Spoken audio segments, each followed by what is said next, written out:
We have an episode for you today on InGoal Radio, the podcast presented by the Hockey Shop, source for sports Surrey. Darren Millard here in the host chair, along with the co-founders of InGoal magazine, Kevin Woodley and David Hutchison. A couple of feature interviews, including one from a player in Sweden who is off to a career start, and there's a training aid, an approach to his game that he adopted right at the pause last spring that has carried over, and they've made a change to his game, and it's resulted in 3 shutouts in the first 4 games. We will chat with Niklas Rubin from Sweden. We will also catch up with Troy Grosenick, who has moved on to the Los Angeles Kings organization, and based on the last couple of years, playing with the Ontario Reign means you're going to get some time with the LA Kings, and maybe, best of all, is an opportunity to have the ear of one Bill Ranford, a friend of InGoal magazine. We'll chat with Troy Grosenick and also catch up with the Hockey Shop source for sports Surrey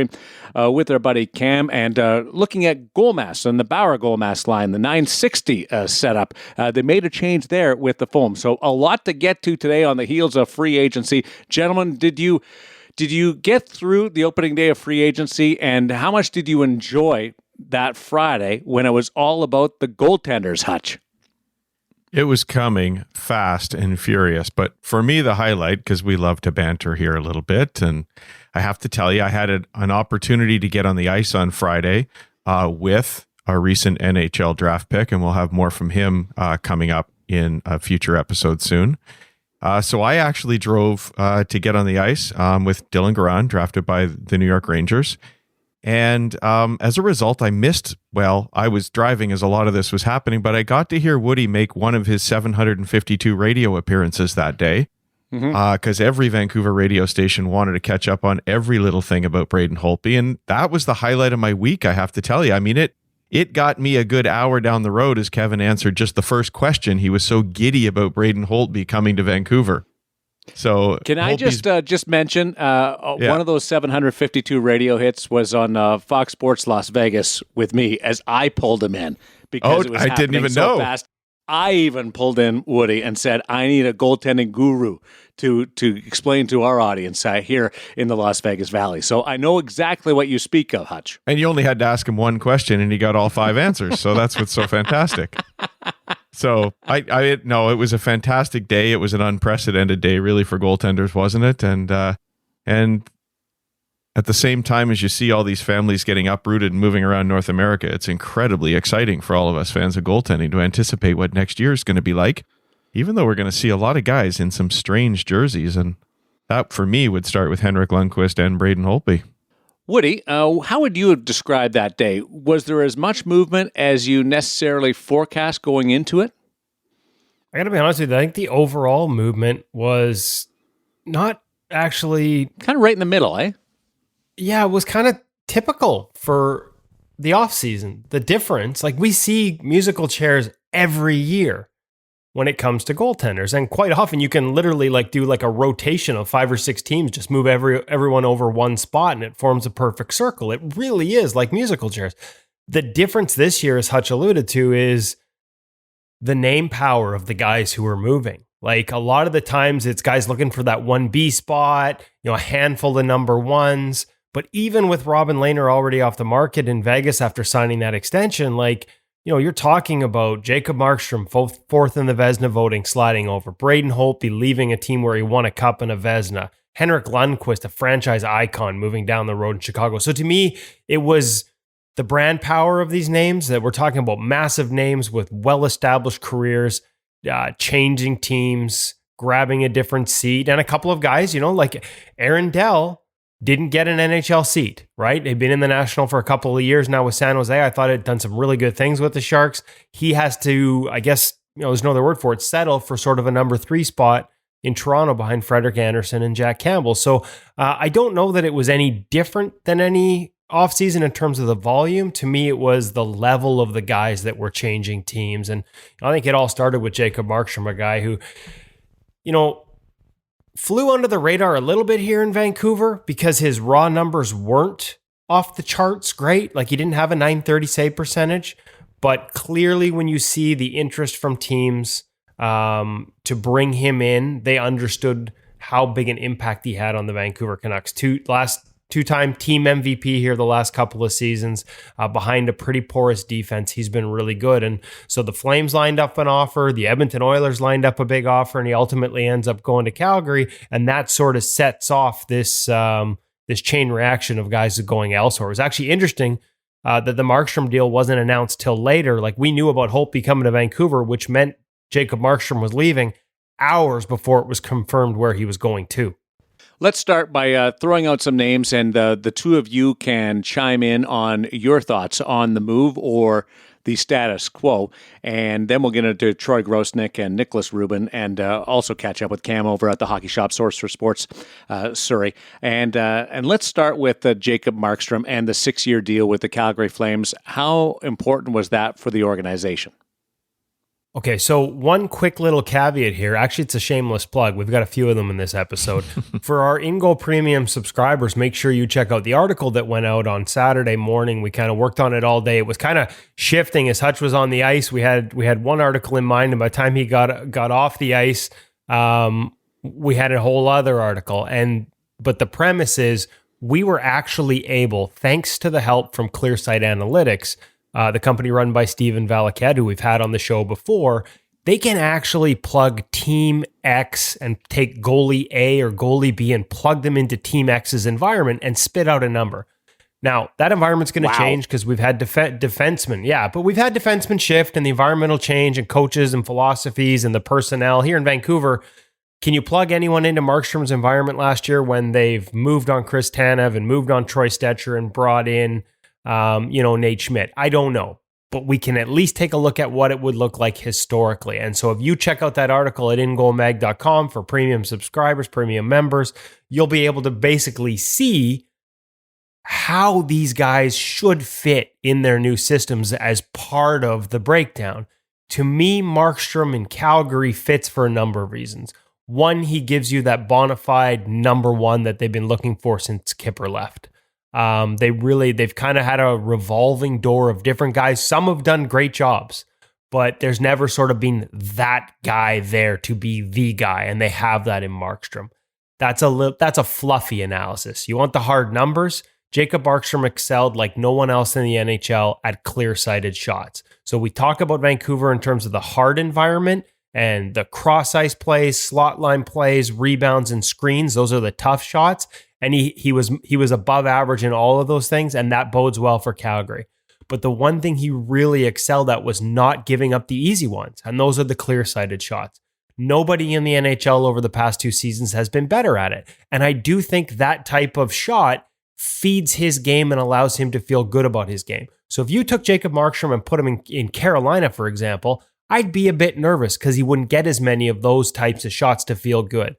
Calgary is one of the few teams in the National Hockey League that actually gives up more clear-sighted shots than the Vancouver Canucks. So I think it answers that question. If you had questions about could he be a great goalie behind a team where he wasn't as busy, you don't have to worry about that in Calgary. The environment is actually similar. There's just less difficult shots as well. So I think he's going to be a great fit there. It'll be interesting to see how him and Jordan Sigalet work together. Clearly a lot of focus in the Vancouver market on the work he did with Ian Clark to reinvent his game the past 2 seasons. And now it's going to be on Jacob and on Jordan to make sure that they take another step and keep building off that. Can't afford to take any steps back with that contract. Hutch, what do you make of Markstrom joining Calgary?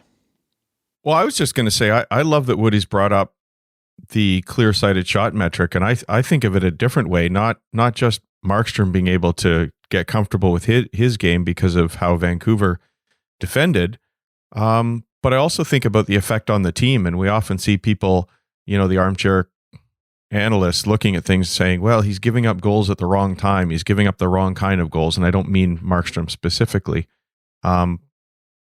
But the effect that those sort of goals can have on a team and a team psyche, I find fascinating. So I think it's an interesting thing to look at. And we've been on the ice with NHL coaches who are talking about how they want goaltenders to play a particular situation for that very reason. We want to be a little more aggressive on this play because if you give one up here, it doesn't look good and it's kind of deflating to the team. So we're willing to expose ourselves here a little bit more. So the psychology of some of these things I think is fascinating, and I love that Woody brought it up. I was going to say it's not just psychology. Like we talk about statistics. When you give up a clear-sighted goal, your team loses 87% of the games where that happens, unless the guy at the other end reciprocates and gives up a bad one himself. Like, so that effect, not just psychologically, it's a real statistical effect. Like what it does to a team, yes, but it just basically means when you're giving up one of those, chances are you're losing the game. 87% of the time are the numbers that Valaket gave me. And for Markstrom, he didn't give up, interestingly enough, this season, a single clear-sighted goal on a low danger chance. I mean, you can get some clear sight in the inner slot, and there was a couple there, but from the outside, clear-sighted, not a single goal, only guy in the league who faced more than 500 chances to do that. And I think it does speak to the confidence, because it's interestingly enough, a year before Ian Clark arrived here in Vancouver, it was the number one criticism of Jacob Markstrom, not just the bad goal from distance that went through him, but the fact it quite often happened early in games, and he's erased that. And as long as he's capable of, sort of maintaining the level he set this year, I think that bodes well. We're going to have to pick up our pace on the rest of the crop, or else we're going to be here for 4 hours. But just to be transparent, no pun intended, clear-sighted shot is just something that there's no screen. You're not seeing it through a defenseman's leg. Just to be clearer than that? As long as the goaltender has clear sight on the shot for a half a second, and they use frame rates to measure it in terms of being able to get to your spot set and square, if it is not on and off the stick in less than half a second, that's a clear-sighted shot. Thank you. Braden Holtby, music stores in the Lower Mainland are going to be excited about Braden Holtby arriving in Vancouver, and the Hockey Shop, Source for Sports Surrey. We'll have to get him out to Cam and the company as he joins the Vancouver Canucks for a couple of years, Woody. Although I don't know that anybody is selling any Braden Holtby model equipment. Last goalie in the league that still has toe caps custom built onto his pads. So a little old school. And we've kind of joked with Braden in the past. We did during the webinar. And again, shameless plug, our InGoal Premium members actually had a chance to sit down with Braden Holtby and John Stevenson and do a live webinar with the both of them. And one of the questions was about his old school gear. And interestingly enough, in the bubble, he updated his skates. So it'll be interesting to get a close-up look at the gear and how it evolves here in Vancouver.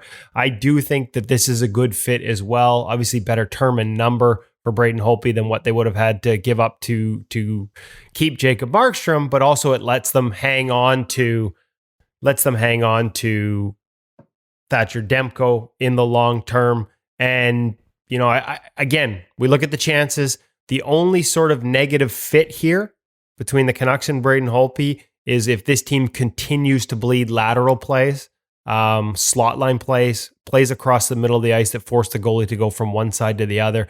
That was one where Braden Holtby struggled last season with Washington. It's a chance the Canucks give up, I think, the fifth most in the NHL, something that will probably have to change, although I would expect, they'll probably ask Braden to make some adjustments in terms of how much movement he has on those types of chances as well. It's not like he's not capable of stopping them, but in a really tough Washington environment, and we can get into Hank on this, Holtby played in the lowest expected save percentage among starters in the National Hockey League. In other words, defensive environments in the NHL, Braden Holtby had the hardest last season. So there aren't many goalies in the league that can come to Vancouver and actually have an easier workload potentially, but Braden Holtby was one of them.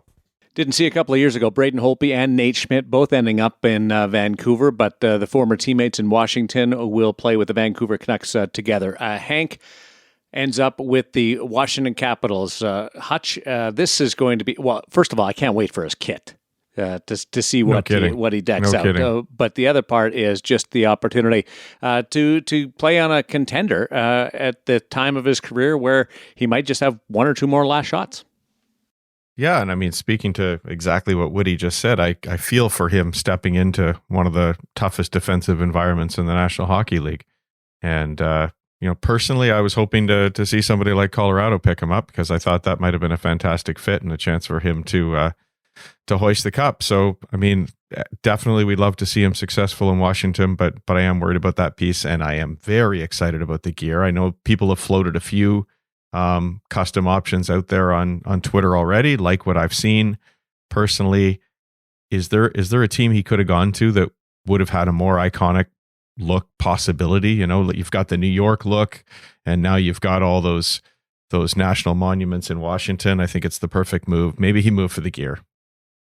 I wouldn't be surprised no. That's tongue in cheek. That's tongue in cheek, but boy, it's going to be spectacular. It's the first thing I thought of. Woody, just two teams that kind of got things going in a sideways form that we didn't really expect. One, the New Jersey Devils buying out Corey Schneider, and the Chicago Blackhawks moving on from Corey Crawford. Yeah, and they kind of tie in, obviously, with the Devils signing Crawford to a 2-year deal. I think it's 3.9. It averages at $3.9 million average annual value against the salary cap. So essentially, with the Corey Schneider buyout, which caught me off guard, and Chicago moving on from Corey Crawford, which caught me off guard, and then him signing in New Jersey, the Devils are actually for the next 2 seasons spending the exact same amount on goaltending. Crawford and Schneider's buyout together add up to just under $6 million. So I think they save $100,000. I am a little surprised here. I thought Corey, in each of the past 2 seasons, by the end of the season, he figured things out. And obviously he was on the podcast with us last summer, talking about that strong finish to the season and how he figured some things out. And obviously there were, hip injuries and hip surgeries that had kind of changed things for him, but he felt like he really found his game. And I thought there were signs of that again late this season. But as he told The Athletic just a couple of days ago himself, he understands that, the Devils probably couldn't afford the start again that he had each of the past 2 seasons. And so they were looking to go a different way. Happy to hear that it looks like he'll land with the Islanders and Mitch Korn. I do think that as much as we focus on Semyon Varlamov and Ilya Sorokin as the tandem for the Islanders next season, it is going to be important for them to have another guy there, and there may be an opportunity, if we look at the Rangers model, for Corey Schneider to play early. Because again, for New York, Shesterkin was amazing in the second half, but he needed the first half in the American League to sort of adjust to playing behind a different style of hockey, a little more direct style of hockey in a smaller rink. And so if Sorokin requires the same, what a great opportunity for Corey Schneider behind a really good defensive team coached by Barry Trotz and working with Mitch Korn to maybe reestablish himself on a short-term, low-cost contract. But again, yeah, I was caught off guard. I thought the Devils would stick with him based on how he finished each of the past 2 seasons.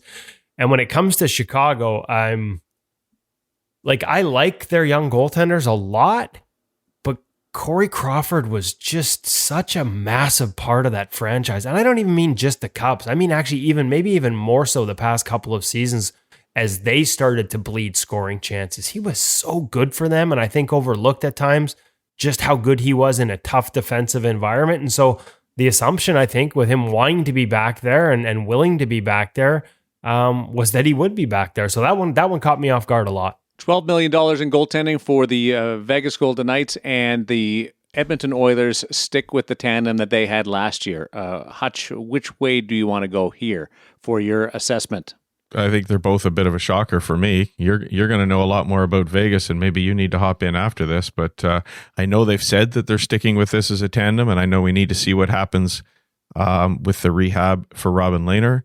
But I think I'll still be surprised if they carry both of those guys through next season. There's just too much money tied up there that they could be using to improve the team. And yeah, I think we were all a little bit shocked with Edmonton. Perhaps it is, though, a case of where they tried to go all in on Jacob Markstrom, and then were suddenly left, in this case, with a team with a chair that they needed to fill pretty quickly before all the names came off the board in the musical chair game. For me, actually, the musical chairs was a little different this year in the sense that I made up a whole chart of everybody and where they fit in just to try and track how many names were involved. And I think it was the number of big names that stuck around maybe a little longer. I mean, there's still some established names out there that are looking for teams to play for. Ryan Miller, I think we all assumed would end up back in Anaheim, but I don't think that's done yet. And Craig Anderson still would like to play. Jimmy Howard, a number of names out there. And I think things like that Chicago situation where they've gone with 2 young guys is, young guys coming in on the island and other places, fewer seats available for the more established guys. And so we see people like Aaron Dell and Corey Schneider having to sort of reestablish themselves at another level. So that was the surprise for me. But Darren, what do you hear on Vegas? They're going to go with the tandem, and they're looking at what the league anticipates. Plenty more speculation that is growing about a compacted schedule and maybe a reduced schedule to jam it in, and you won't have that break to get fresh for the Stanley Cup playoffs. The idea of having a tandem, and I do think it's for 1 year and then will be reassessed. Fleury has 2 years left on the contract, but for one more year for the next season, it's going to be $12 million in goaltenders, and they made it work by still being able to acquire Alex Pietrangelo. So there's got to be a little bit more support in there. I like it. I think it's unconventional, but I like it. I think it's different. It's sort of what Montreal and Vegas have done. I was going to say Montreal as well, having just re-signed Jake Allen today for another 2 years too. We'll see how that works. Yeah, that late acquisition or the announcement about Jake Allen, and there's another guy who I can't wait to see what he's going to come up with for his setup. Not necessarily a free agent acquisition, but Anton Khudobin, Woody, stays with the Dallas Stars, and Devin Dubnyk, before we move too much on, ends up with the San Jose Sharks. And I'm not sure I ever got your assessment on Matt Murray in Ottawa. So 3 different goaltenders there, with Matt Murray signing the long-term contract with the Ottawa Senators. Okay, so first let's go back to Fleury and Mike Smith. The one I actually think those two, I thought they might have been intertwined. To me, I thought that might be the transaction once they missed out on Markstrom that a team like Edmonton might look at, not knowing at that point that Vegas had no intention of moving him, or at least, by that point, with Robin undergoing surgery and everything they'd done with their cap moving Stastny to that point. So interestingly enough, I actually asked for Clear Sight to perform the exercise for me. Plug Marc-Andre Fleury into the Edmonton Oilers system. And the thing is, the numbers weren't as compelling as I thought they would be. And so seeing that, maybe I understand a little more the decision to hold on to Mike Smith, especially for 1 year, because it gives you some flexibility heading into the expansion year the following summer, when there are likely going to be a lot of teams looking to move goalies for an asset, younger goalies for an asset, rather than lose them for nothing in expansion. And you might be able to pick up something for the future there. But yeah, I was kind of surprised. I put Marc-Andre Fleury and Mike Smith into Mikko Koskinen's environment, and there was very little difference between the two. At the end of the day, Mikko Koskinen was 9 goals better than either one in that environment, and I think that's what a lot of people miss. For all the focus on Mike Smith, Mikko Koskinen finished 7th in the NHL with his adjusted numbers last season, was very stable for them. He's not spectacular, but he did a very excellent, top 7 job for the Oilers. So, and then you plug Marc-Andre Fleury into Mike Smith's environment, and the savings was only about 4 goals. So not as big a gap, maybe not the kind of gap that if you're Edmonton, you're like, we're going to give up assets and eat a whole bunch of cap space here for, because they're tight too. So there's that one. In terms of the other moves, Darren, I've talked so much, I can't even remember the question. I was going to say, if you can remember anything I asked you, you are brilliant. I'm clearly not brilliant. You're not clear-sighted. Devin Dubnyk to San Jose, and then we'll get your thoughts on Khudobin Matt Murray signing the long-term deal.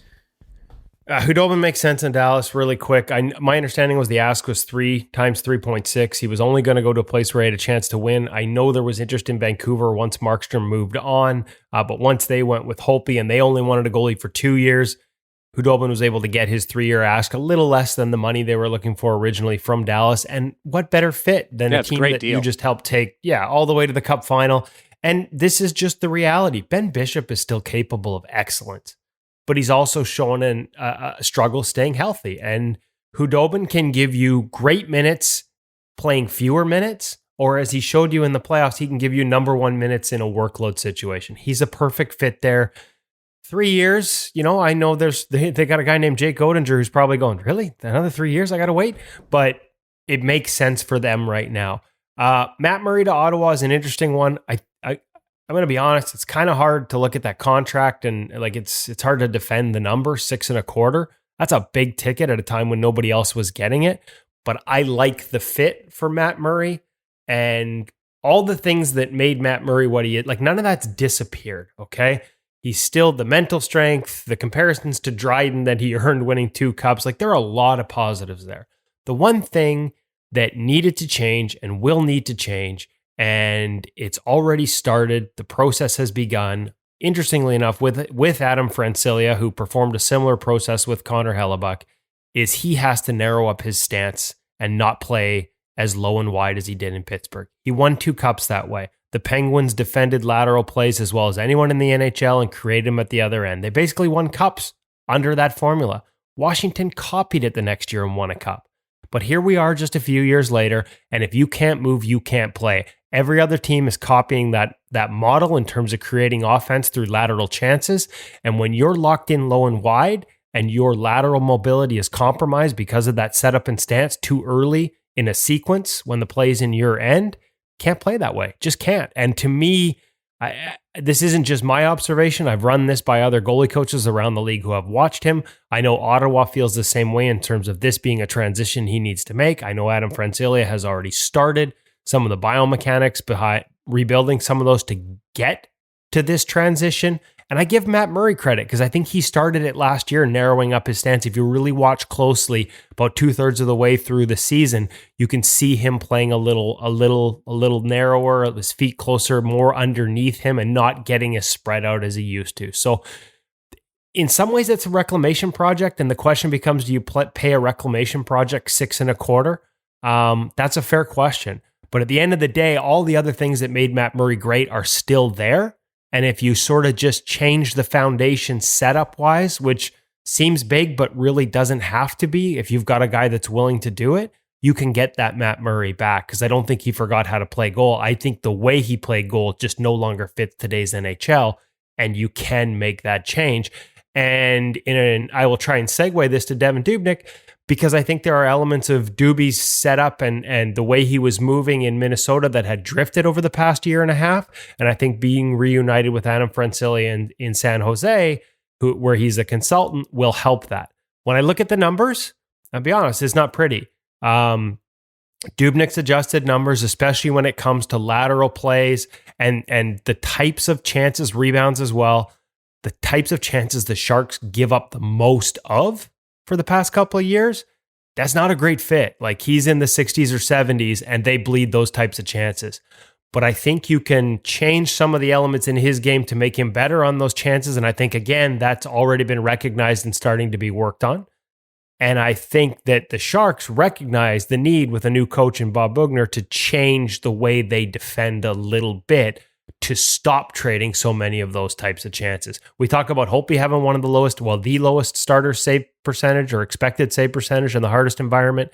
Some guy named Martin Jones wasn't far behind him last season. I think he was second or third hardest environment.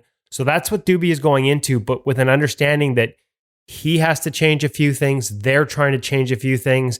And what better guy than the off-ice coach you've already worked with, who's also trying to make similar changes to Martin Jones. There's a real chance for those two to feed off each other and for the Sharks to have a bounce back in goal from what was a pretty tough year last season. I don't think San Jose was anywhere near as bad of a team as they performed like last year. There was a club that was a few months removed from a Western Conference final, and that season just got away from them.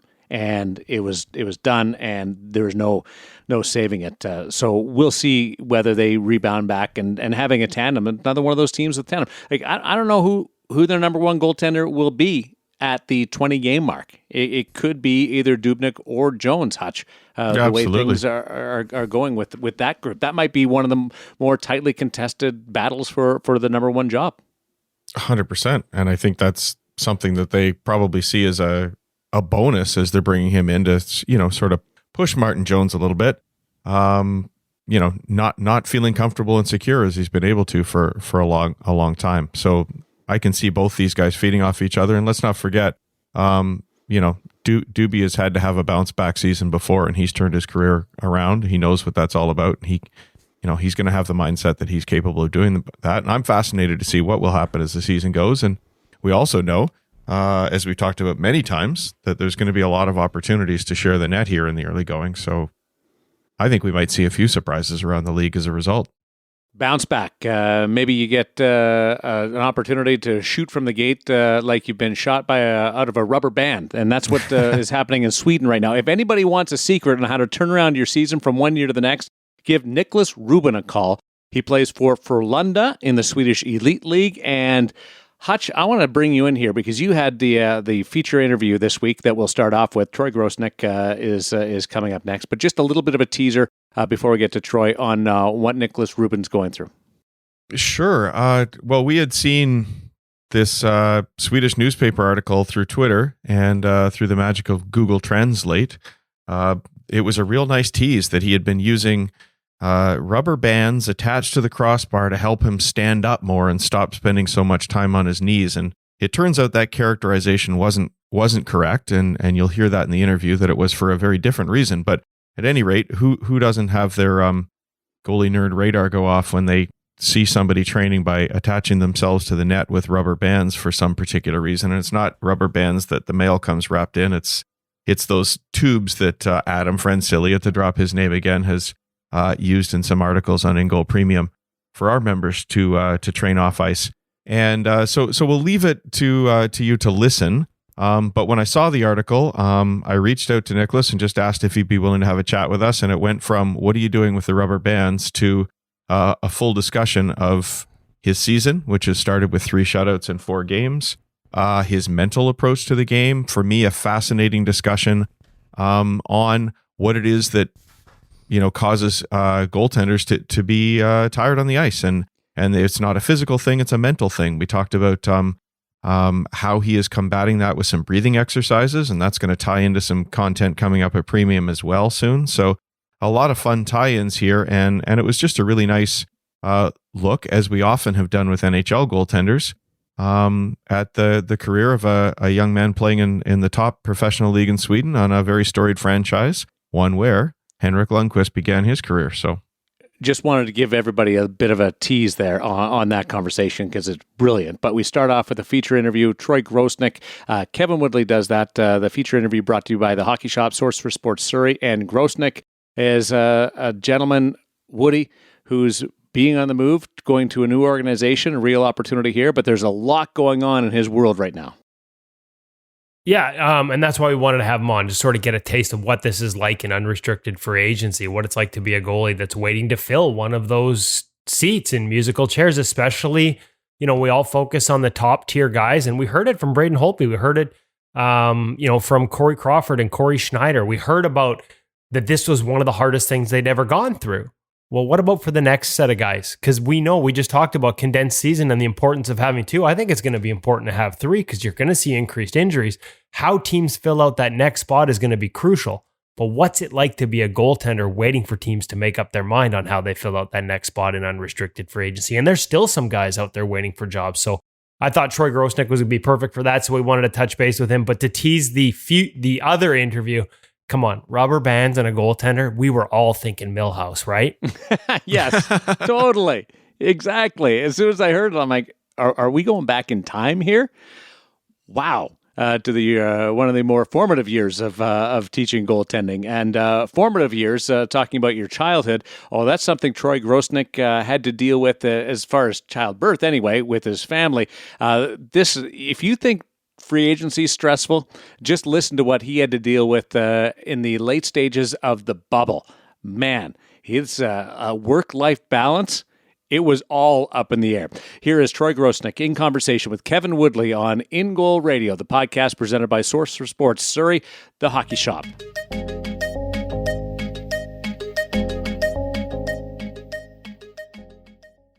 Okay, first off, we got to start with what's this week like, Troy? Because I've been in on a lot of the calls with guys that signed. Obviously, here in Vancouver, we had Braden Holtby, and I was in on a couple of the other Zoom calls, and they all talked about how stressful this was for them, first time going through it. You've been through this before. Like, what is this week like for an unrestricted free agent?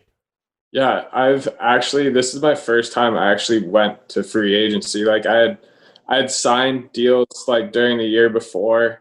So like it wasn't my first time that it was going to be an option, but it's the first time that it went this far.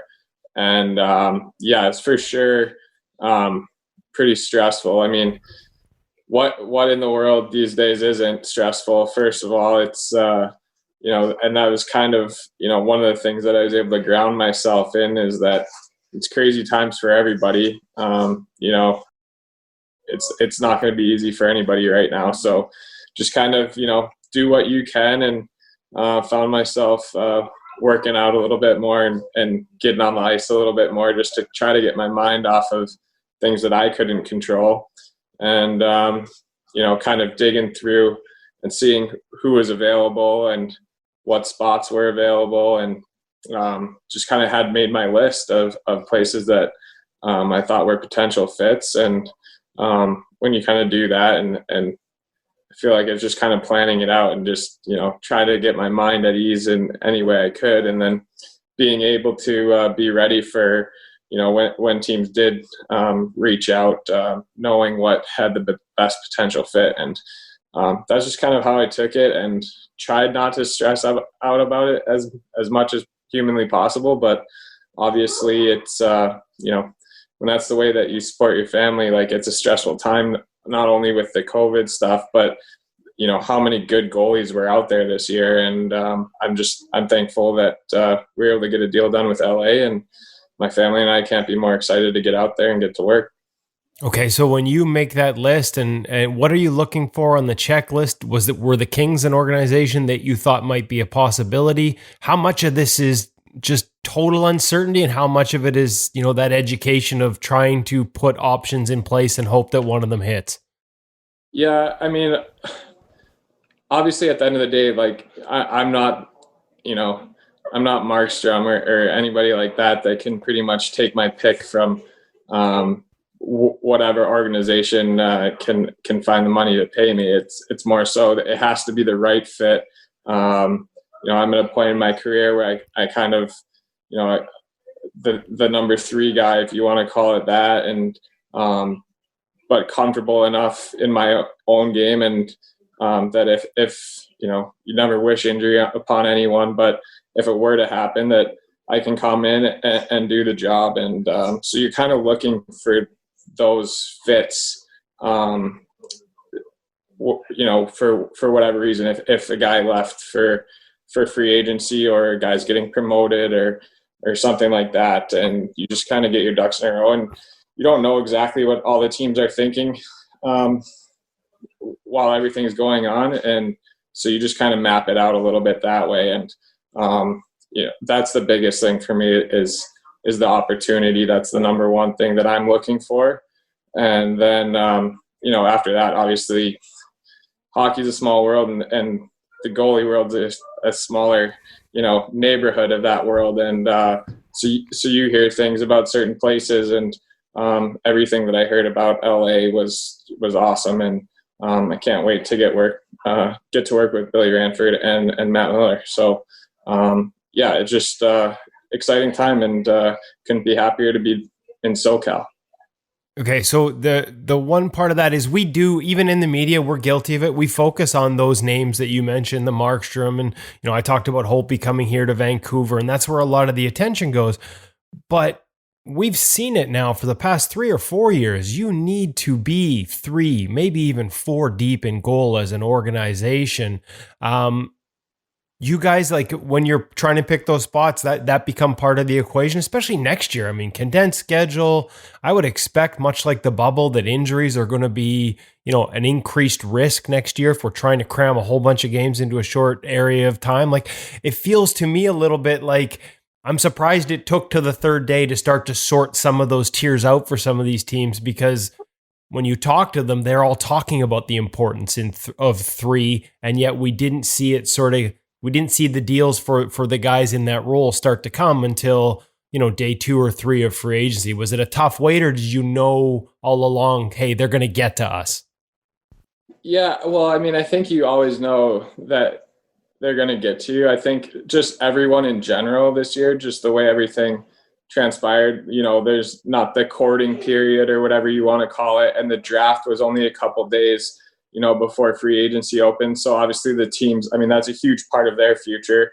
So they're pretty focused on the draft. And so, like, even talking to my agent and stuff, that's what it was. Like, everyone's kind of focused on the draft right now, which, like, everyone, you know, all hockey people are. So there's just the way things were this year.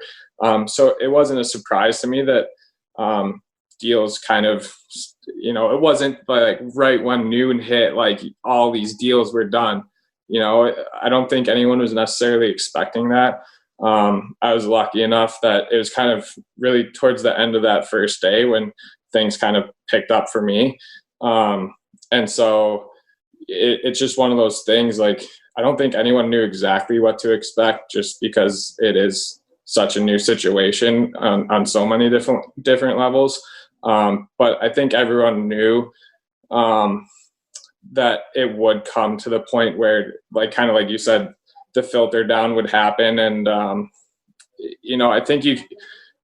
don't think anyone was nervous about going unsigned because teams were nervous to commit money because of the uncertainty of what next year is going to look like. And I think at least what put my mind at ease about that was, like, you saw guys re-signing with the teams that they had played for good money, fair money.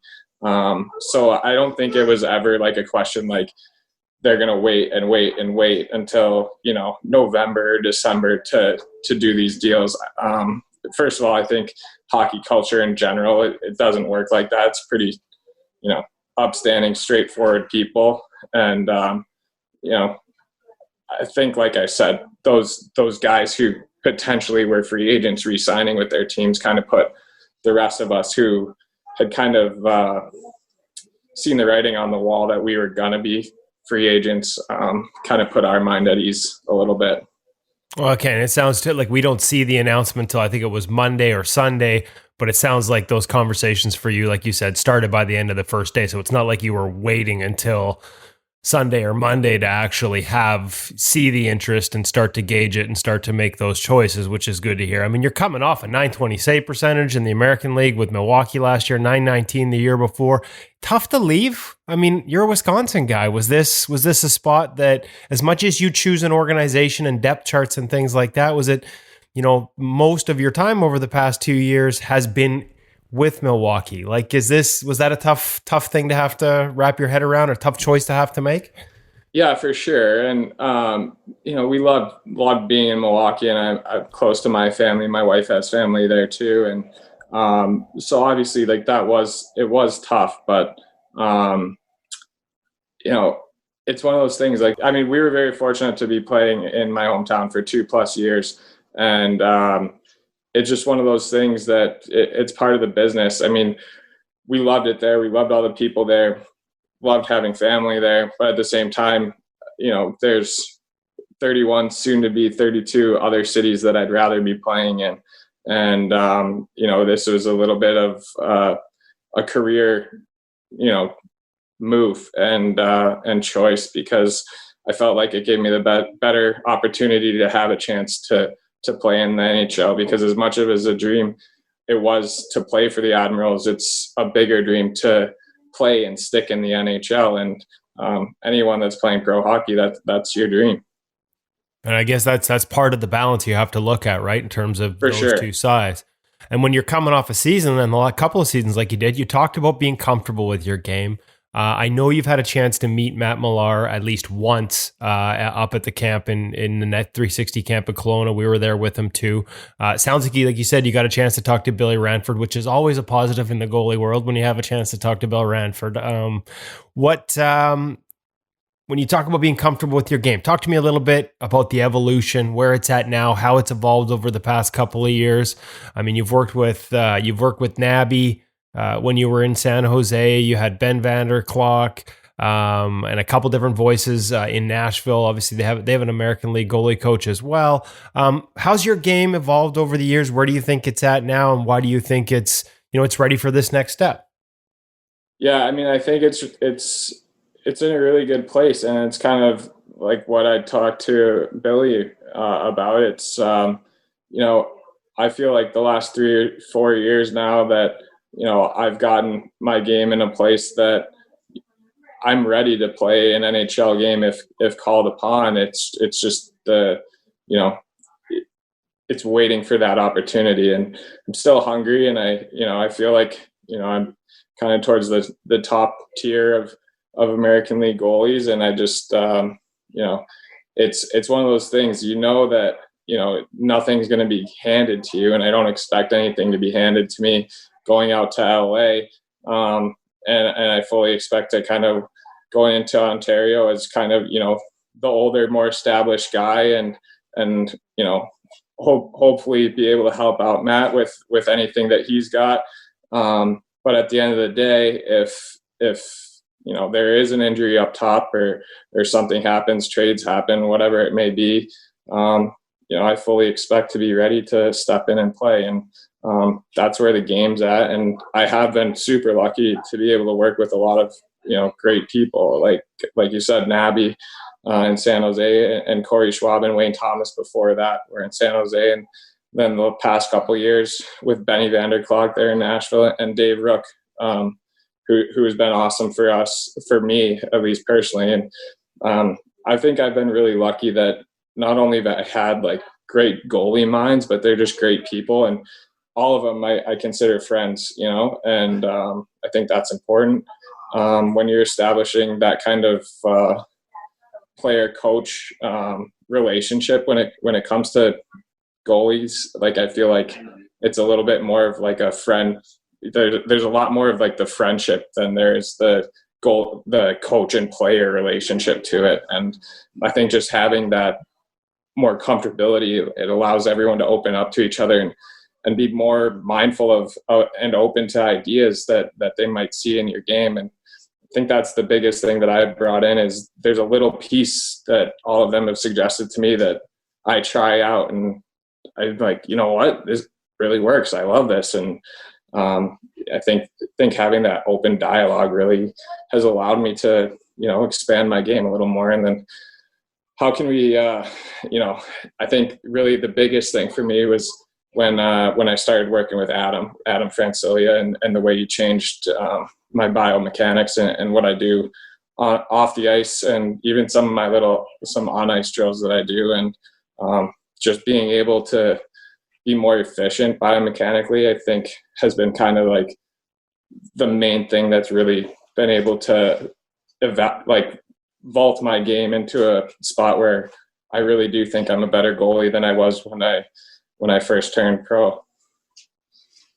Can you give me one example of how that work has changed your movement? I wasn't even planning on going there today, but you brought up the work with Adam, and we hear a lot about biomechanics, and obviously I have a picture in my head, but sometimes already having that idea makes it hard, or maybe I don't present it the same way, so sometimes it's hard to know how to present it. Can you give me just a little taste of a concept of one little thing, whether it's a drill you do on the ice, as you mentioned, or work you do off the ice, like how specifically it's changed those movement patterns and those biomechanics for you for the better? And it's a big question, but yeah, you can break it down into a ton of things, but I think the one thing that really everything is centered off of is pelvic tilt.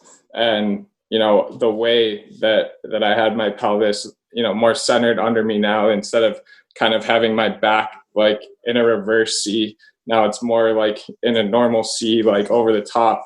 And the biggest, like, I know when I'm doing it wrong. It's funny, I was talking to Adam the other day in the gym, and like, I know when I'm doing it wrong and right, because after, like, if I get into bad habits, say a week of practice, like my back starts to hurt. Whereas if I'm doing it right, like, that's not going to happen. So that's one thing. And I think all in all, it's allowed me to become more powerful but calm in most of my movements, and it's also allowed me to kind of just like be able to keep my edges that like quarter second, like not even longer, where I don't have to commit as soon to going down, and I can use my feet and move my edge and use my edges, and be able to get to plays on my feet a little bit more often.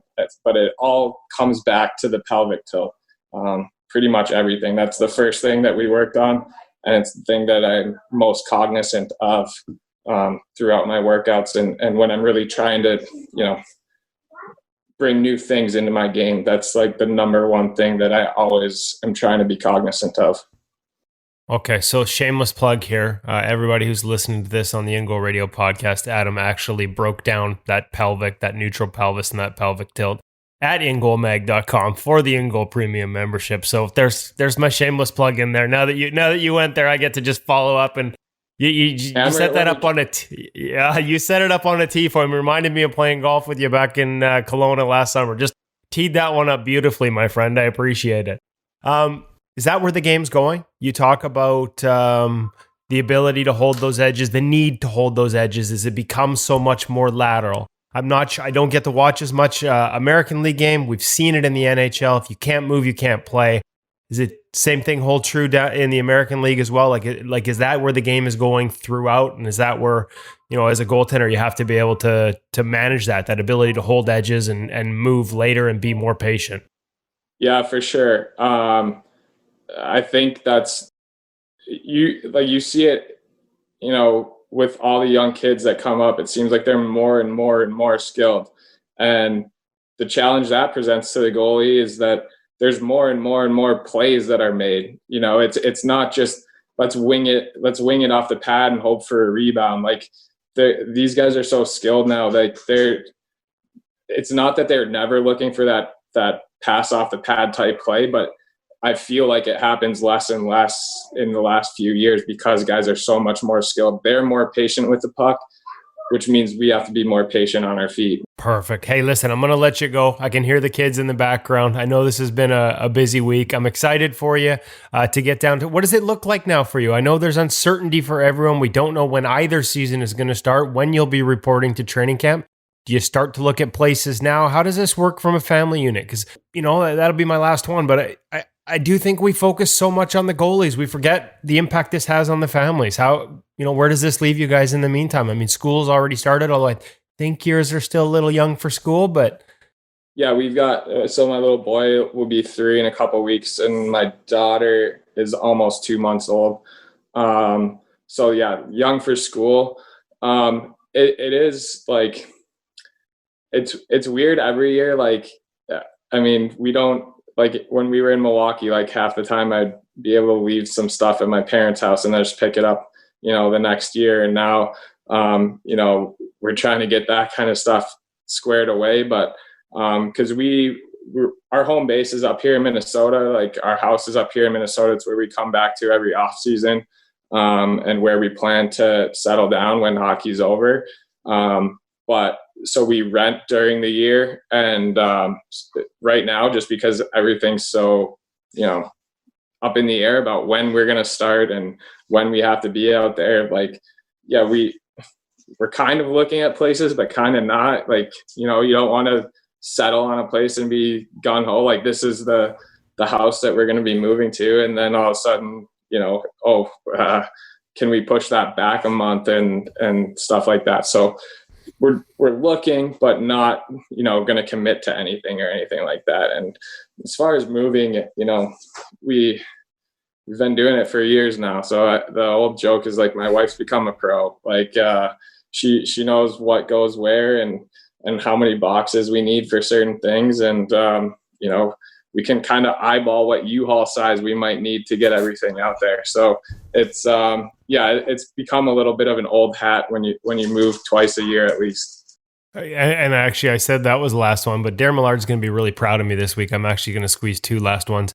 How are you staying on top of your game? You talked about one way to not get caught up in free agency or worry about the phone going off was extra workouts and extra ice. You've been able to get on the ice. Like, this is going to be a massive cap for some guys. Probably, some guys have been telling me they've been off the ice longer than at any other point since they were a kid. Like, how do you manage that? What do you think is going to be important to be able to hit the ground running? Yeah, I think a lot of that. So it's kind of funny because I was off the ice the longest I had ever been when we first had the quarantine stuff, and then kind of as it was coming out, like this is the plan to get back to play. Then I started getting back on the ice, but I mean it was. Like, I think it was like 3 or 4 months. It's at least felt like that I hadn't touched the ice. And now everything kind of worked out really nicely. Like when I got back from the bubble, my daughter was born like 5 days later. And then, so I had like a month after, the intensity of being in, NHL training camp and the playoffs.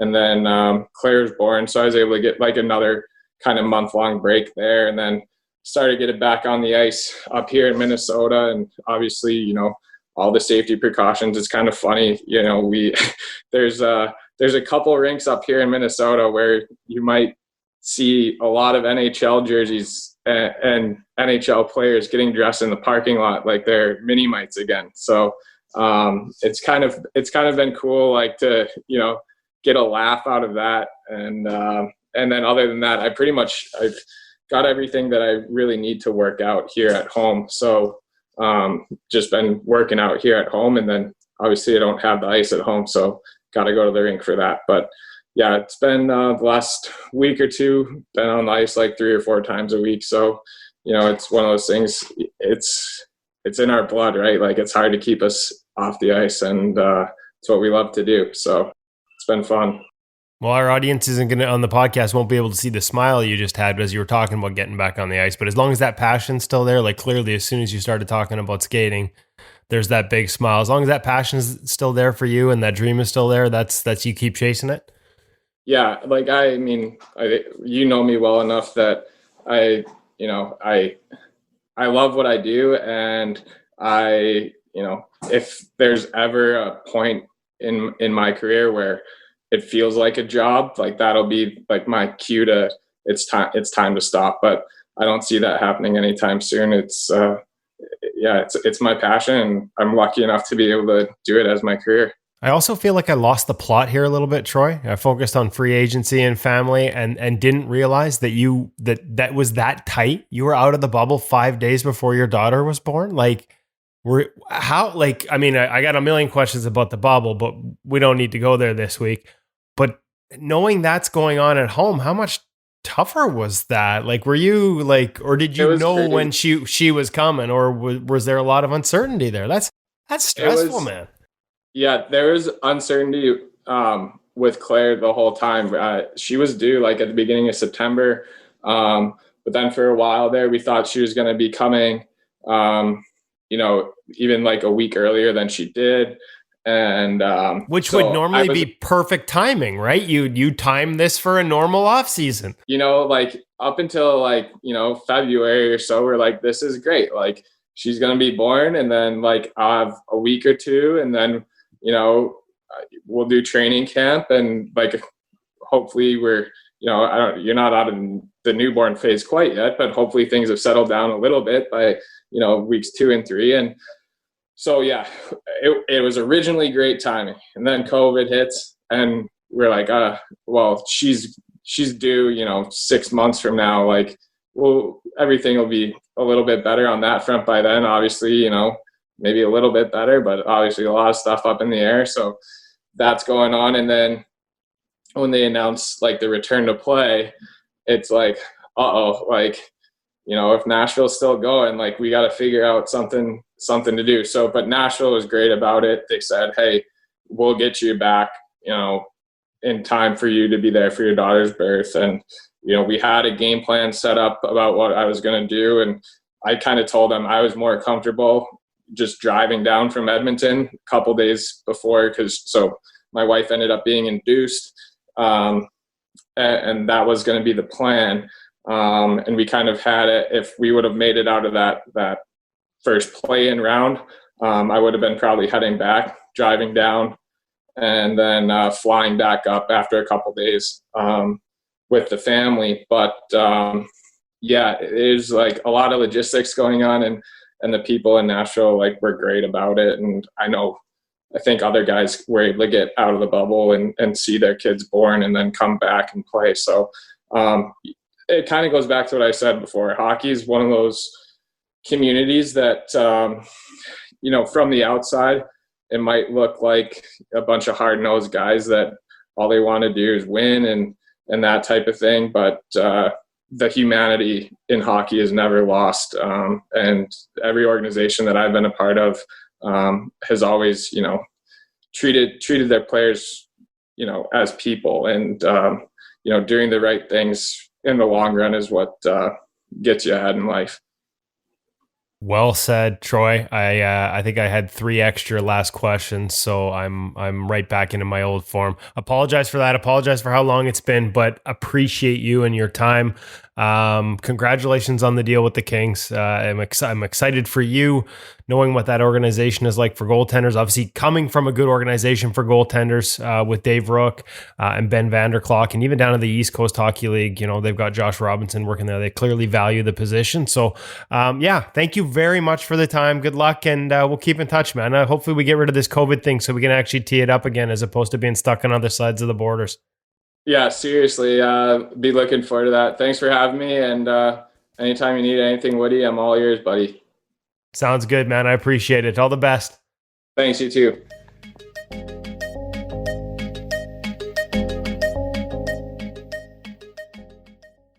Well, you raised the bar on that one, Woody. Three last questions. Luckily, Troy's good. In my defense, you can't. I lost the plot there. Didn't even ask him about the birth of his daughter, literally days after the bubble ended. So I felt like we had to get that in once I realized I'd missed it. So I think it's somewhat defensible. Thankfully, Troy's such a good guy that he stuck around for all three of them. I like the way you blame it on us, going, "Oh, they're going to get a big kick out of this before we throw back." You're trying to distract Troy from the fact that you are asking 1, 2, 3 more questions. But I love the U-Haul thing. They've got it just lined up where they can just ballpark it, and they know what kind of U-Haul they're going to do. And I'm really excited that he gets to work with Billy Ranford. Yeah, and he's a guy that's had a lot of success, right? I kind of shared some of those numbers there, right? There's a reason he was one of the guys that went early. I mean, you don't post a 920 in back-to-back years in the American Hockey League without doing something right. And, just a guy we've gotten to know a little bit in the summers, had a chance to spend some time with him on and off the ice, and just one of those guys that you want to see good things happen for because he is such a great guy. And I thought it was interesting to hear him talk about posture. We talked earlier about Francilia and the role he's playing in terms of biomechanics with Matt Murray, the intent and hope that Devin Dubnyk rediscovers some things with Adam in his consulting role with the Sharks this year, the work he's doing with Martin Jones. I'd be honest with you, I was just planning on talking to Troy about unrestricted free agency and what that stress is like. But he brought up what a big change. And when I asked him what's changed in his game, how big that posture and the pelvic tilt and the neutral pelvis and things that we've had Adam talk about on InGoalMag.com over the past couple of months, how major a change that was for him. And funny enough, I think it's going to tie into our interview later on with Niklas Rubin when we talk about posture and mechanics and hips and how those things are all aligned in movement. So we have a bunch of themes in this massive episode of InGoal Radio, the podcast, that's kind of all end up tying in together. So not on purpose. I'd like to think we're that brilliant, but it kind of worked out okay. Hutch, is Woody trying to steal your posture angle with Rubin? No, Woody's the originator. He brought me to all of this. No, I don't think he's stealing my angle at all. Well, I will agree with you on one side. Woody is creative, as you will hear in the gear segment presented by the Hockey Shop, source for sports Surrey. Cam over at the Hockey Shop and thehockeyshop.com settling down, and they've got a bit of a twist on our old theme. And Woody, this is unique, it's memorable, and it's original. Here is the gear segment presented by Source for Sports Surrey and the Hockey Shop, thehockeyshop.com.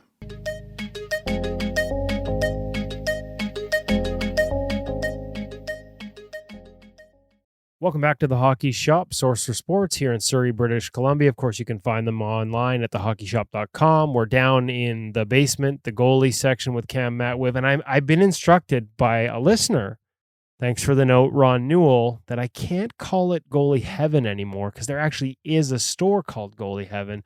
So I've come up with a new phrase. Again, Ron, thanks for the heads up. We appreciate that you're listening and appreciate the feedback.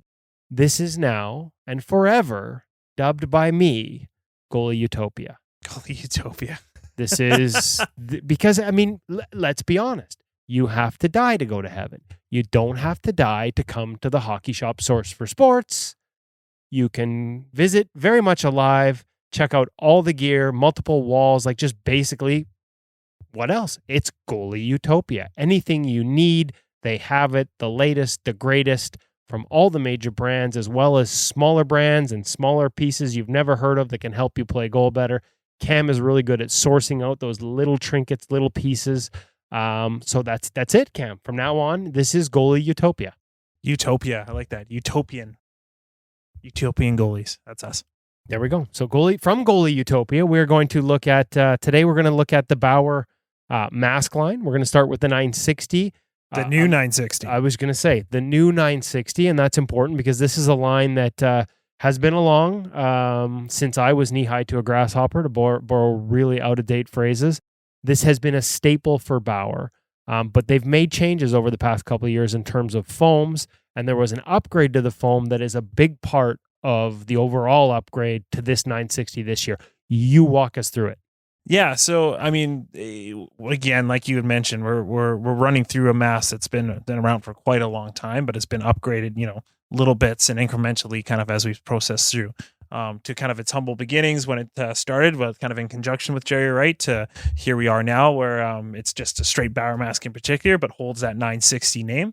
So this new 960, literally called just Bauer 960. Before we had the XPM. That nomenclature has been dropped off the helmet. And there are some changes that are definitely worth noting. And, you kind of alluded to a bit there with the foam in particular. One of the biggest feedbacks, and myself even having a 960 XPM, was that foam was very porous and would absorb a lot of sweat. And I think, across the board, we had that feedback.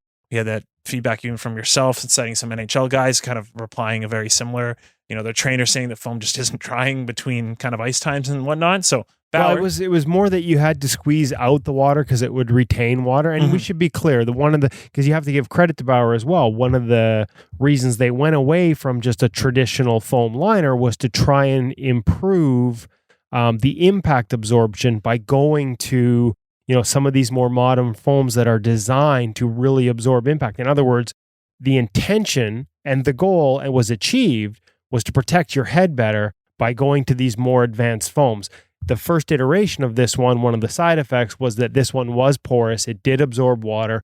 I may have had an NHL goalie in the locker room basically dump an entire cup of water out of his in front of me to show it. But again, there were safety improvements made with that line.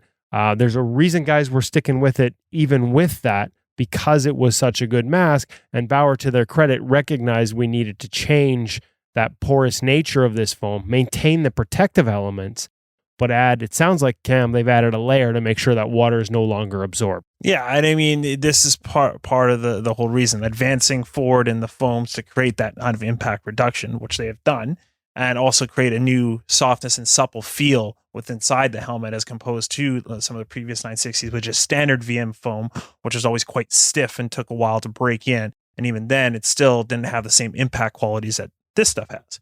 See, before you keep going on the mask, that phrase, softness and supple, that's why we call this Goalie Utopia. Where else are you going to have a guy that knows as much about goalie gear that is throwing out lines like softness and supple, like Cam just did? I made sure I wear my thesaurus. Yeah, that Just thing. stick with softness and supple. Keep going. All right, back to the helmet. So yes, like you said, they have now added a layer over top of this pour-on foam that now prevents that sweat and moisture from absorbing into the foam. So now, we're not having to worry about pushing out a cup of sweat out of your helmet after a long game. The mask is going to help to dry a little bit easier. And then with them also modding the foam in terms of the shape and how it's cut now inside the helmet, they've been able to create more airflow to help keep the mask a little bit drier. Now, that was interesting. I noticed that around sort of the side of the head and around the ear, that foam, like you said, it's got sort of little, and even up above the head, like I said, almost like a cutout, like a channel, a rounded sort of gap there to provide, again, the foam is against your head, but in that little channel, you've got some airflow as well. And you mentioned, again, this is why we come to you for the direct feedback as somebody and talks to people that wear this mask, wears it, tries it out yourself, gets your guys out in it to get feedback. Sounded like it made a difference in terms of what you were able to hear out there even. Yeah, initially when I first got my 960, which I still currently have, and the XPM in particular, what's one of the things I noticed, it felt very muffled in terms of sounds because the foam was right tight up against my ear in particular. Here, even trying this one on in store, you can immediately notice it's a little bit more open. The air flows right away, but you can also have, you can hear things, which is actually kind of important. Well, unless you're me, because then all you do is hear your beer league teammates talking about how bad you are. But for the rest of the people, it's good to hear what's going on. For the most part, yes. Yeah. I mean, you try to block out all the haters as we can, but, this time I kind of want to hear what's going on, I've got too many haters. I can't block them out, Cam. Okay, rest of the features, because we've talked about what's new and what's different. They've got the XRD foam right in the chin cup. I like that. In terms of the shell and in terms of the makeup, this is a high-end mask. This is a protective mask for the highest level, something we're seeing worn right up to the National Hockey League. What are some of the other sort of, layout and features on this mask? I think one of the best things in terms of naming that I've ever seen come into a goalie helmet, Bauer's new Smack Wrap technology. Smack Wrap. Long story short, it is basically on how the materials going into the helmet composition itself in particular, all about that vibration absorption in particular. But man, is it a fun name to say. Smack Wrap. Yeah, it sounds like something that one of my oldest daughters would do to my youngest daughter when she's pissed with her. She'd give her a smack wrap. So hold on. This is the way it's kind of laid out. Like walk me through smack wrap here before, and stop laughing because I'm going to smack wrap you in a minute. We've got a new phrase. This is even better than utopia, softness, or supple. Explain to me smack wrap. Is that like in terms of the way everything's layered, or? Now, again, I'd have to remember the exact diagram that they showed me here. So I'm trying to recall a little bit of old information. From what I remember, it was all between the chin and forehead wrapped around, and it's those high impact areas in particular. And again, with the goal of dampening vibration as opposed to be hit. So the exact... And this is within the shell itself. That's within the shell itself. Okay, exactly. Hey, listen. You're doing a great job. I'm a little slow-witted. It's tough for me to follow along. So I just wanted to make sure. I thought you meant in terms of the way it was integrated. So we're talking about the shell construction here. That's correct. Yes. Yeah. So pulling a little bit of information from the back of the brain here. I've been smack wrapped a couple too many times, unfortunately. So the exact composition of it, you got me today, but I will find out for you. And if you ever call me at 604-589-8299, I'd love to talk about it. Make sure you call him and ask him about smack wrap, folks, because I feel like this is just a prank waiting to happen. Let's move on from the 960, because I think most people know, like I said, that has been a staple, that name 960. It has been symbolic of high-level protection, of NHL-level protection for years and years and years, and it sounds like that continues here. Quick cutoff before we do leave it, an additional size that wasn't before offered. So sizing's important. We yes. talk a lot about fit, and that's the biggest part of masks. So now we have small, medium, and large, when as before it was just small, medium, and a large, or medium large in particular.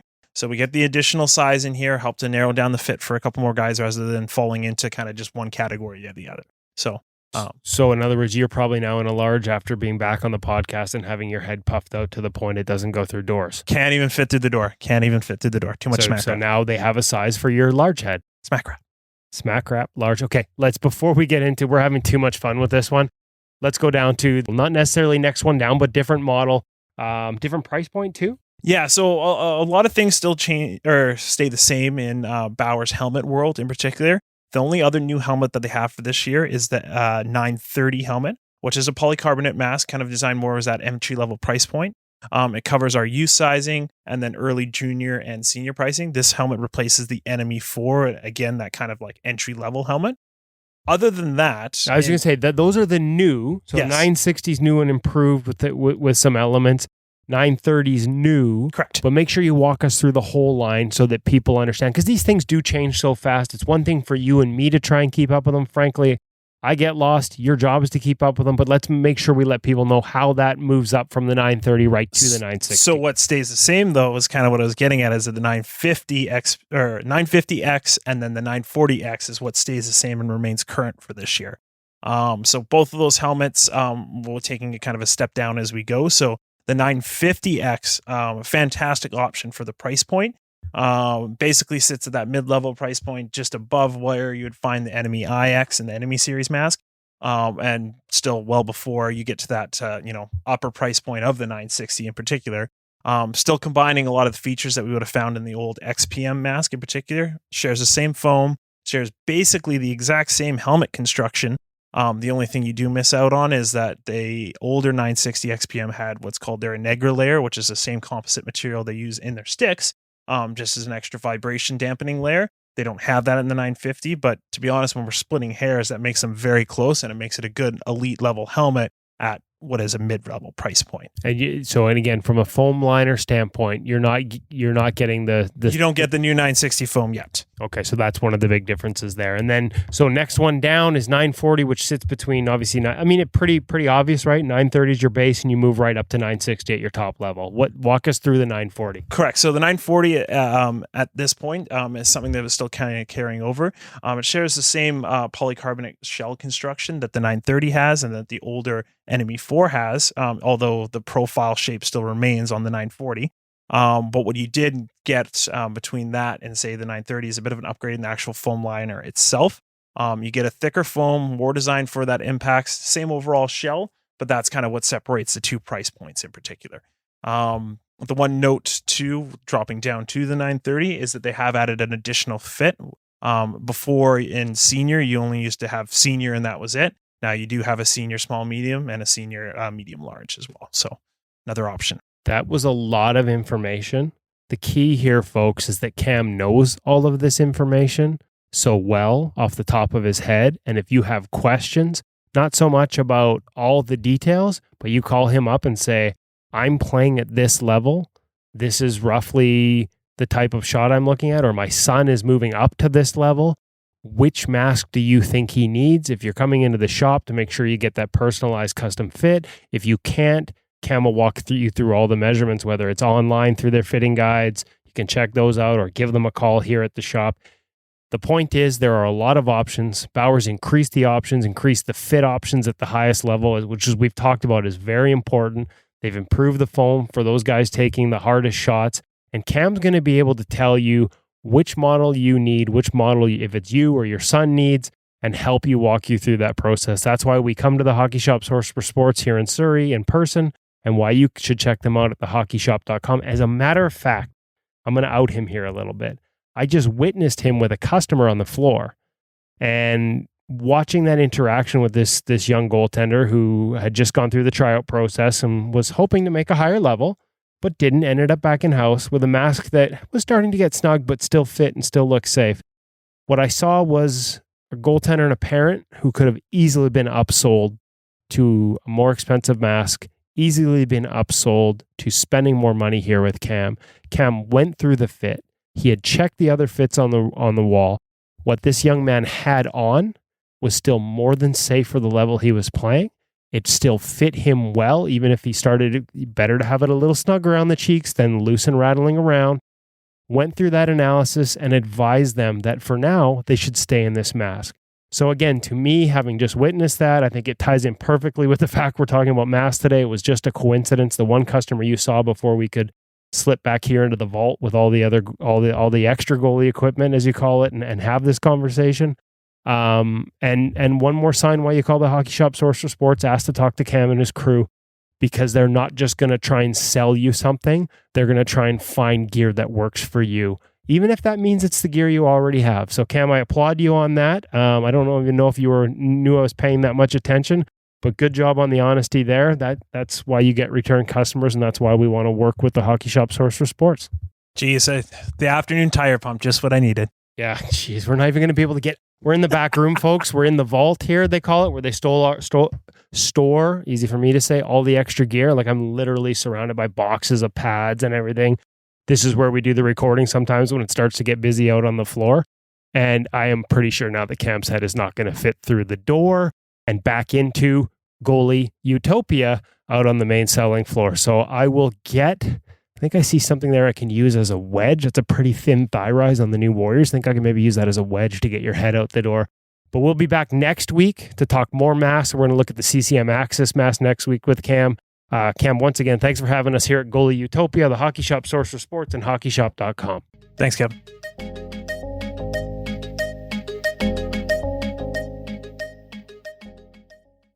Well done, guys. He mentioned Jerry Wright. I've got an old 960 iTech mask, and the 960, I've got a couple of Bauer masks. In fact, I love that style, love that shape. The fixing the foam is awesome, but nothing is as great as the new name that you came up with, Woody. Utopia.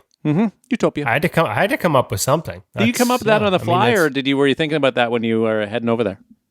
Oh, let's be honest. The hamsters that turn around on the wheels in my head take a little bit of time to get cooking. If I was on the fly, I would have just come up with a big blank. So I thought of that one ahead of time. I needed something. Hutch forwarded me the kind note from our listener who said we need to stop calling it the other name, Goalie Heaven.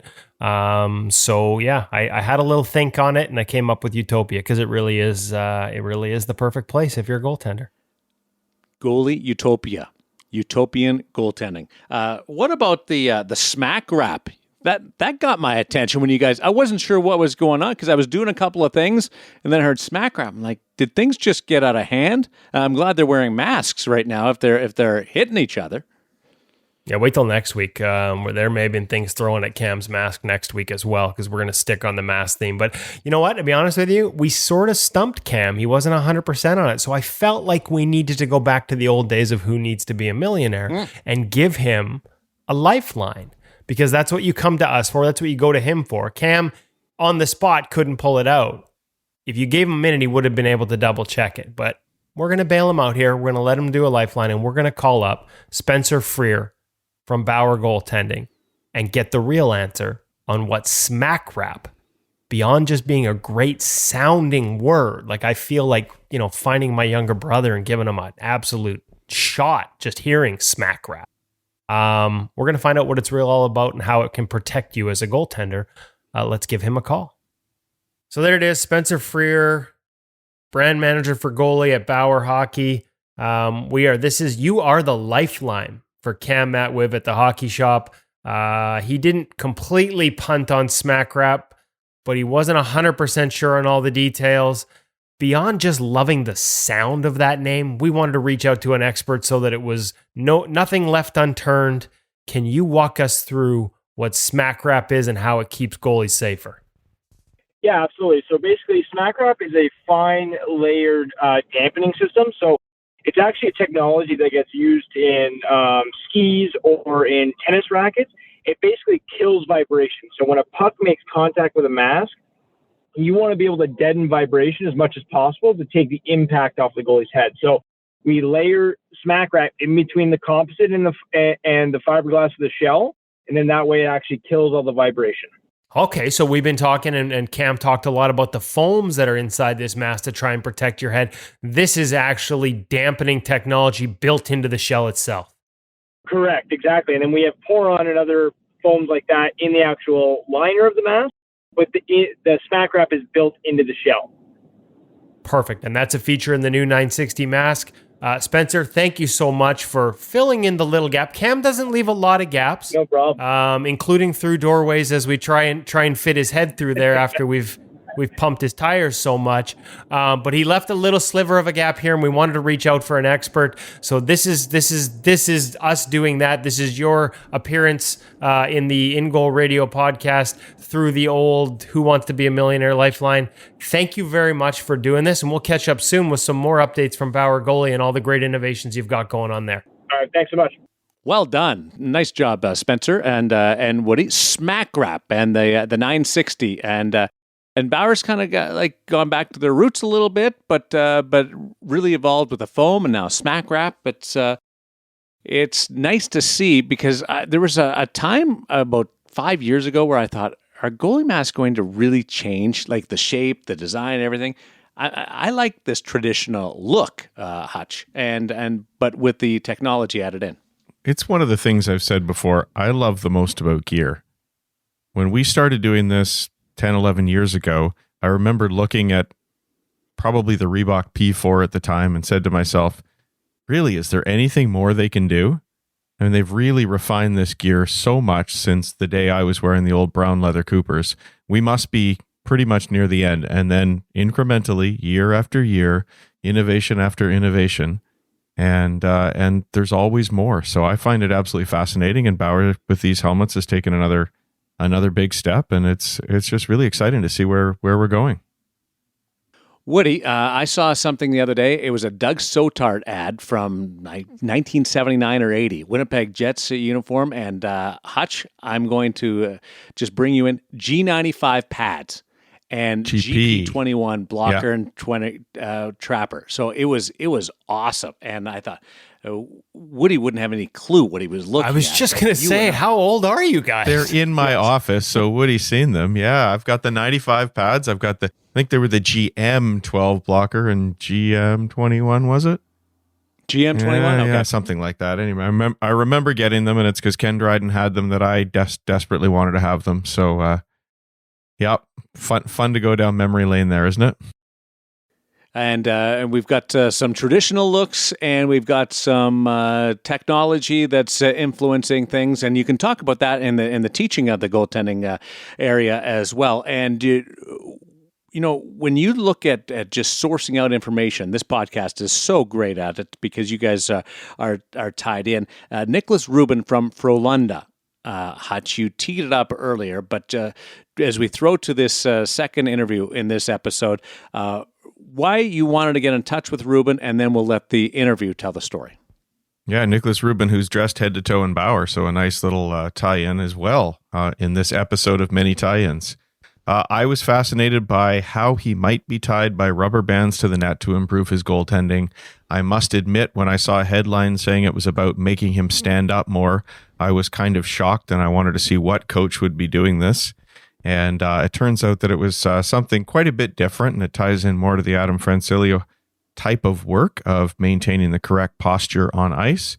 And so I just wanted to reach out and have a chat with him, see if we could learn a little bit more about that. And as we did that, knowing that a significant portion of our audience is North American, we had an opportunity to talk a little bit about Swedish hockey as well and educate our audience a little bit more. And for those who know it well, some of it will be a repeat, but I think for a lot of us, it's going to be an interesting look behind the curtain of professional hockey in Sweden. Presented by the Hockey Shop, source for sports Surrey. A feature interview with Niklas Rubin. Posture is perfect when you're talking about making saves early on in the season. Here's that conversation.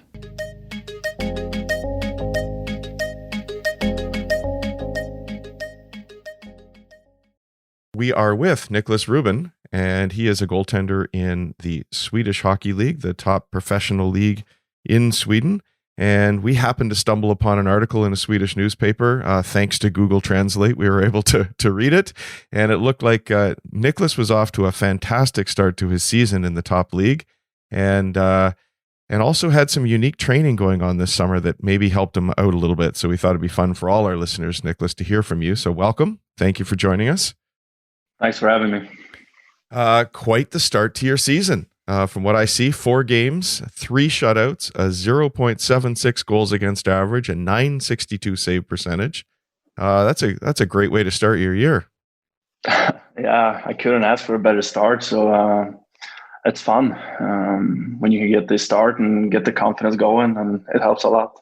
Most of our listeners are in North America. We've just seen the NHL finish the playoffs, and a lot of kids are getting back on the ice, but a lot of kids aren't able to get back on the ice here. So what's going on with hockey in Europe right now, obviously with the health situation? And of course, it's a very different situation from what we're used to. We cannot have people in the stands on our games. I think we allow 50 people only to watch the games. So it's different to play, to not get that cheers from the crowd and all that stuff. So, but you can't complain that much too, because we're just available to play hockey, and that's what we're gonna do. So, yeah, that's great. So, are you planning on? Is the league planning on a full season? Yeah, they are. They have some meetings like pretty often, because all the teams in the league don't get that much money to the teams because we don't have people on the games and stuff. So it's a different situations, and they're trying to find solutions all the time. And the government, they only have meetings like one time per week, I think. And the people or the teams just have to wait for them to get the calls, and if they're allowed to let people go on the games, and so it's different. So maybe you could just educate some of our North American listeners. I know obviously we've got a lot of very educated listeners who are very familiar with your league, but maybe just sort of put the Swedish Hockey League into the context of European hockey and professional hockey in Europe. Well, I think it's a good league. I think it's one of the top leagues in Europe, definitely. I think it's fun hockey to watch. It's fast hockey and a lot of things happening. So I think it's a great league, and there's many North American and Canadian players coming to our league too to play. So we have one Canadian guy on our team. So it's a good league, and I think it's getting better and better. And you play for a pretty storied franchise, and we're champions last season too, weren't you? Yeah, we were. So it's a really great team to be on, and great city too. So we have really good coaching staff and all that, and they want us to be successful too. So it's a great place to be. Yeah. So that franchise, for people who don't know, Frölunda, is that correct pronunciation? Yeah. That's good. It's good. Might have to work on my Swedish a little bit. Some fairly well-known alumni, people who've played for Frölunda before. Can you maybe share some of those names, including one that's been in the news recently? We have Henrik Lundqvist. Yeah. Play there. Probably the biggest name there that everyone knows. And there's Daniel Alfredsson and Erik Karlsson. There's many great players who play for Frölunda. So it's a big club, as you said. So tell us about that start. What do you think has helped you start so well this season? I think I have 1 year in the backpack. I played my second year now, so I get more comfortable with everything around, and my confidence has been better, I think. And to get that when you have that in your backpack, I think it's helped you to take a bigger role in the group, and to get to work better with your demons and the whole team. And I think we are very important in our team that everyone is involved with the process. So I think it helps for a goalie to know that, and always have a good chat with your demons and be a part of how the team wants to play. So let's rewind a little bit, because we often start here with the professional goaltenders we talk to, and that would be, how did you get your start as a goaltender? What age did you begin, and why did you want to become a goaltender? I started playing when I was 7, I think, as a player, but I was not that good at it. And as everyone else, I thought it was cool with the equipment and all that stuff. So I tried out to be a goalie when I was 8, and I was stuck with it since then. How did your parents feel about you being a goaltender? Maybe they weren't that happy because it's so expensive, but they always supported me. So they just think it's fun to watch me play, and the team too. So. And what does development look like for a goaltender in Sweden? How have you been supported growing up? Did you have goaltending coaches that worked with you from a young age, or what time did you start working with one? I had my first goaltending coach when I was 16, I think. So I didn't have it from youth age. I think it's when I started playing, I don't think it was that common to have a goaltending coach at that young age as it is now. Mm-hmm. So I started working with my first goaltending coach when I was 16 in my hometown for the team I played. But I have goaltending coach since then. Sure. And to give a little context, am I right? You're 24 years old now? Yeah, I am.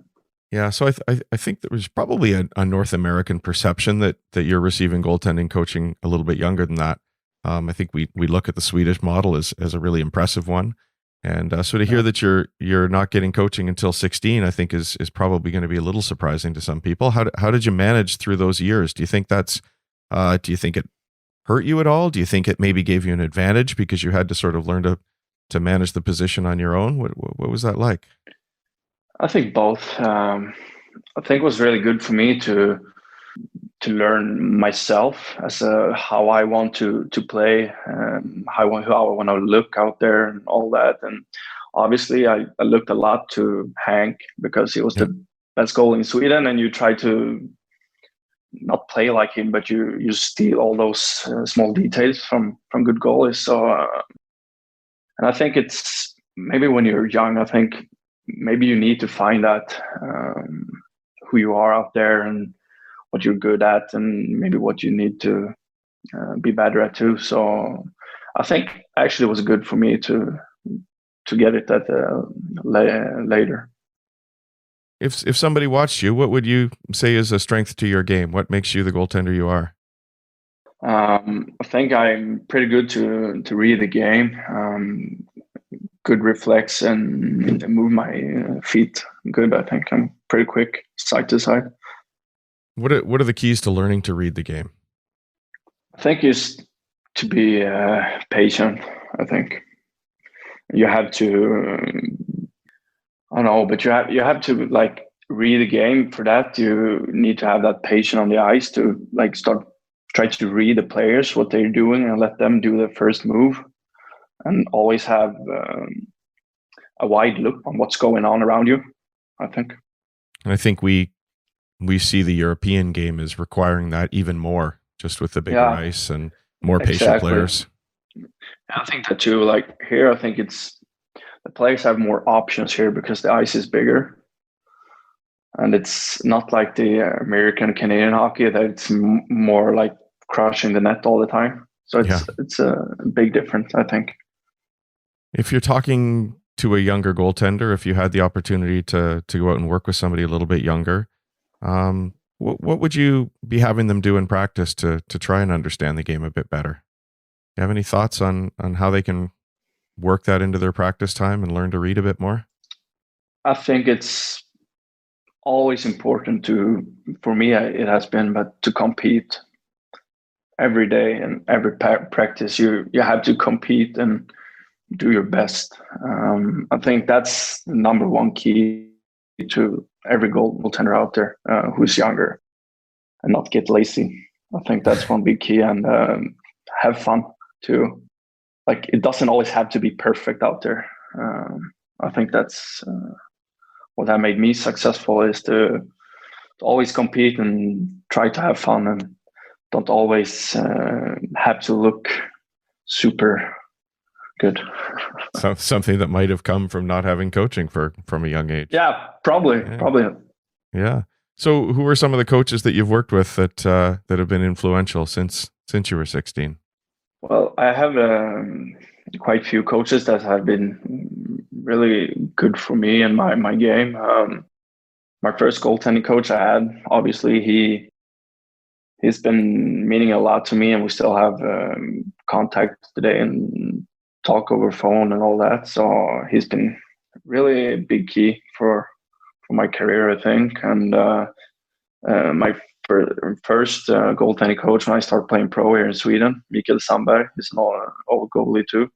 Yeah. So I think that's because he gave me the chance to start playing pro, and we had 2 years together, and that was really successful, I think. And now with Kristoffer Martin, I have in Frölunda, who I think he has been making my game better. I think he sees what I need to be better at. So obviously him too. Yeah. So what are you working on? And remember, this is pretty much a goaltending only audience. So feel free to be as goalie nerdish as you'd like to be. What are you working on today? Today we're working on the calm for making me. I'm pretty athletic, so sometimes I can overplay some situations. So we're trying to get me more calm, and that's where that thing with the rubber band, when you read in the newspaper. Yeah. So tell us more about that. Yeah, we started working at it late last season before everything got canceled. So we wanted me to be higher up when I sit on the ice, to get my hip to be higher. So in the butterfly? Yeah, exactly. Yeah. So that I don't fall down on my ass. Okay. So I get my hip to be more straight, to get to next situation easier. And So we basically just put a rubber band we have in the gym, Right. Like the tubes that you would put exercise it with. on the crossbar.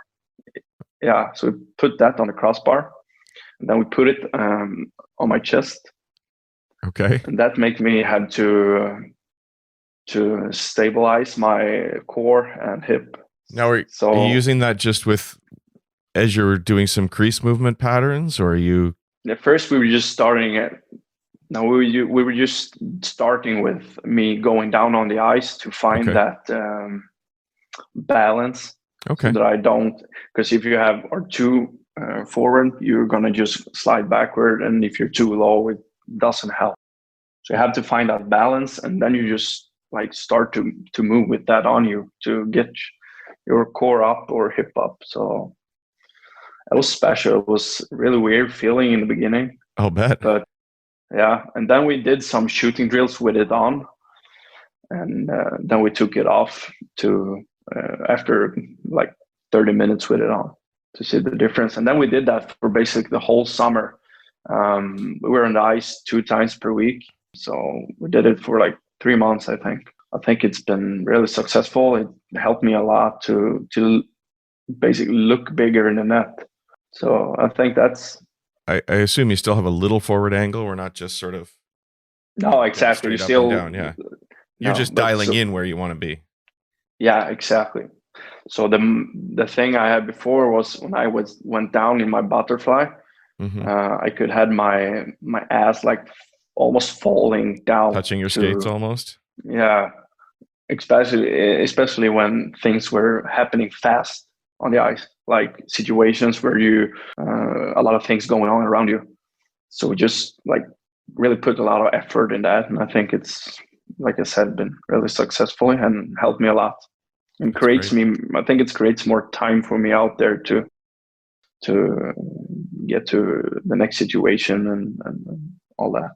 And sorry for pulling on this thread too much, but I can just imagine that there's probably going to be some goalie parents or coaches out there that are suddenly going to go to the gym and grab some tubing and start hooking their goaltenders up. And I think we want to make sure that if you are experimenting out there, that they're doing it the right way and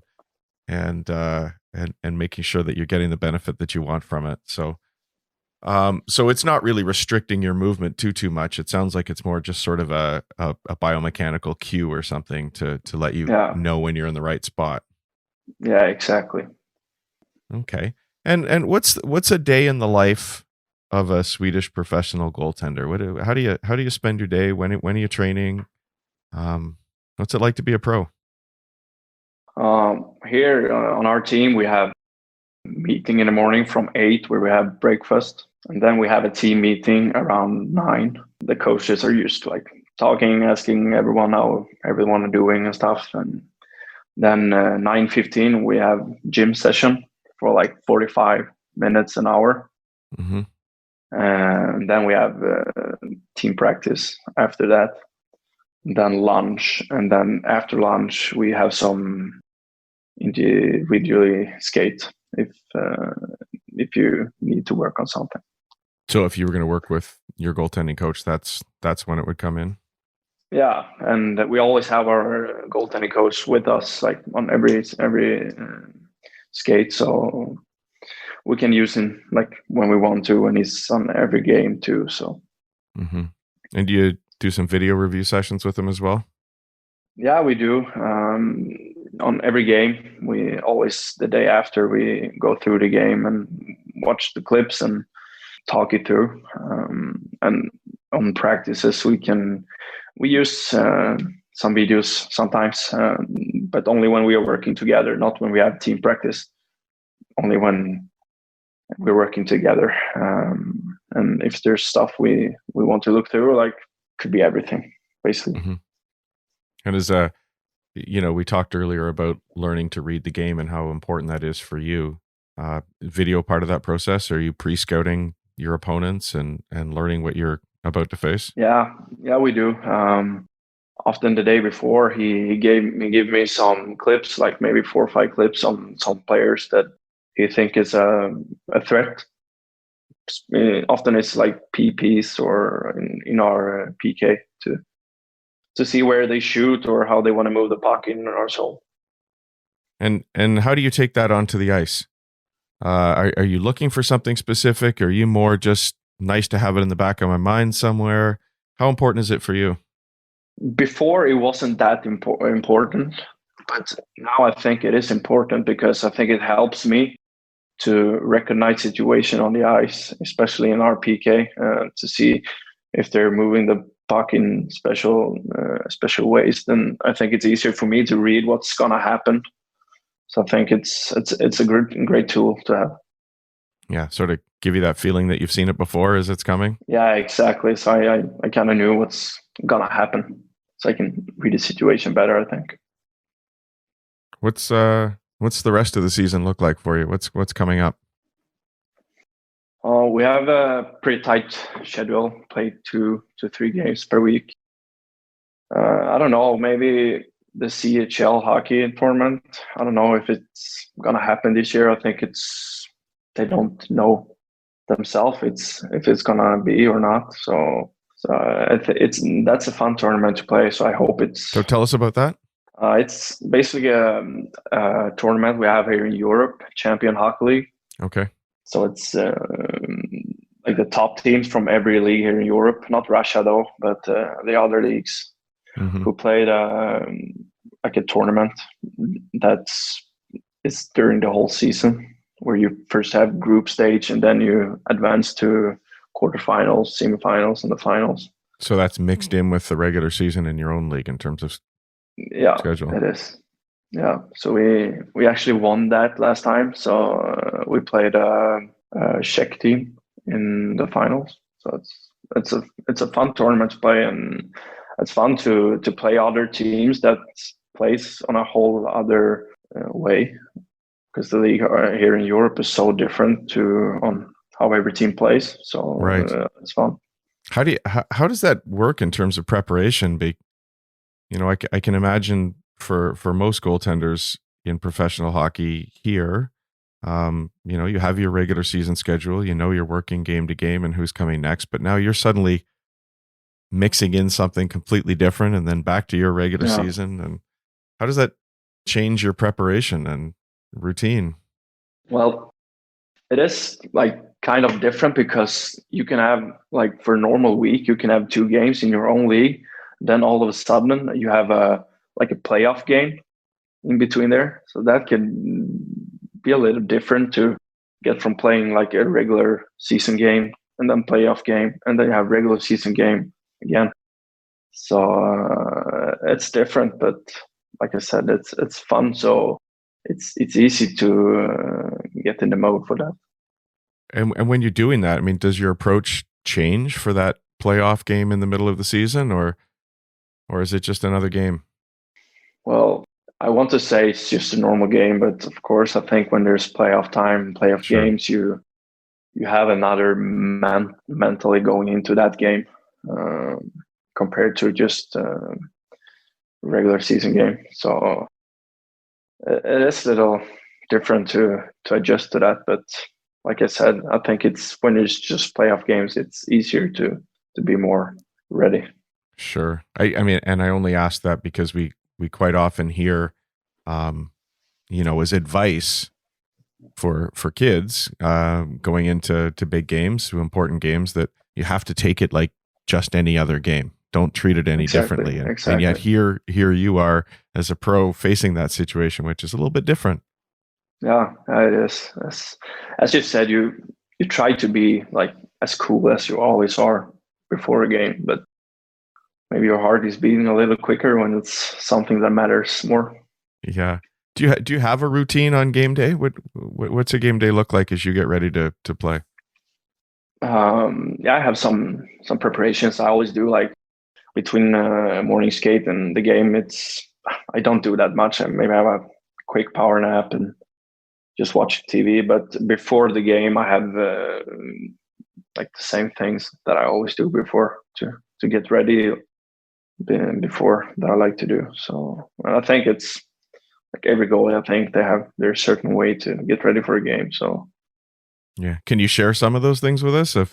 Young fans of Well, Niklas Rubin want to know what they're going to what they can do in their next game to get ready. actually, I don't have that specific things. I play two-touch soccer before, and then I go for a jog for like 10 minutes. And I think that it's when I get ready mentally for the game.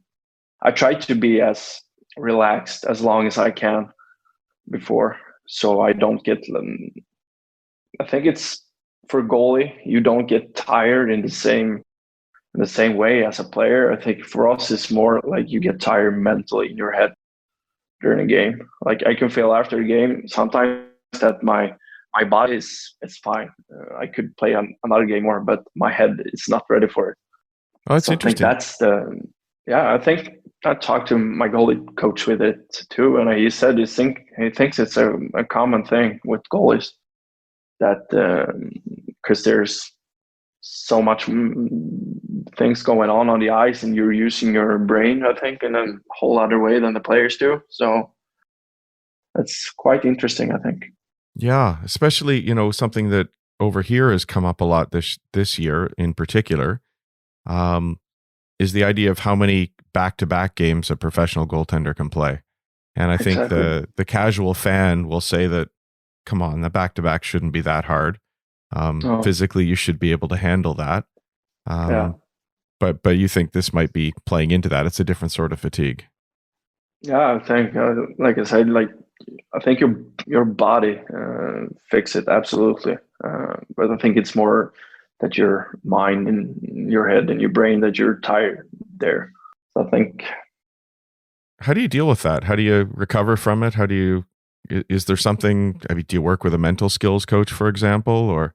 Yeah, we have a mental coach in our team that we can use, and I worked a lot with her since she got here, and basically we work a lot on during the games when the puck is not on our side of the red line. I try to be focused, take my focus off the game, and put the focus back on when they're entering our side. I think there's to save energy, basically. And how do you do that? Or is there a specific exercise she wants you to do at that point, or? Use my breath a lot. Okay. Focus on my breathing, to take deep breath and try to be as relaxed as I can in my body. So you have a routine that you've worked with her away from the game, and then game time comes, and now you're sort of doing these exercises with the puck at the other end? Yeah, exactly. How about in between periods and so on, or TV breaks? I assume you have some of those too. And yeah, we have TV breaks too. The same there. Just try to be as relaxed as possible, and just breathe there too. So I think it's helped me a lot to have the energy for 60 minutes and not get like before. I think I could get like very tired in my head, and I can almost feel like exhausted out there. So I think that helped me a lot. it's interesting because I know here, as kids reach the age where they transition to playing 3 20-minute periods, that's a big challenge. And again, you might casually look at that and say, come on, it's only 15 more minutes or something. But it's a big step, isn't it? Yeah, it is. It is. Also, I think that when we don't have people watching the games, but when you have a lot of people watching the games too, and it gets like hotter in the arenas too. Like I sweat a lot too, so I had to make sure that I get all the water I need in my between breaks and stuff too. So. Mm-hmm. What is in that water bottle? Is it just water or something else? I will have some. I think it's almost like Gatorade, like Enervit. So it's basically the same. Yeah, people love to know these things, so it's it's fun to share. I think the mental side of the game and what you've touched on here is so important, and I think for people to learn some of those things that can be done to help you through a game is great for young goaltenders and older goaltenders to learn about, because I think those are big advancements we're making in the position. Yeah, it is, and I'm 24, and I start working with this 2 years ago. So if you can work with that, like when you're younger, it's a great tool to have in your game. Yeah. So you've noticed a big change. Yeah, I have. Yeah. Do you play back-to-back games in your league? Yeah, we have sometimes, but it's not often. We have like schedule here that we play Thursday, Saturday, and sometimes we play Tuesday, Thursday, Saturday. So we almost every week we have a day between the games. Okay. I really appreciate you taking all this time. We spent a whole lot of time together, Niklas, and to be able to meet somebody out of the blue like this is really fantastic. Yeah, it is. It's just fun to be here and share some stories.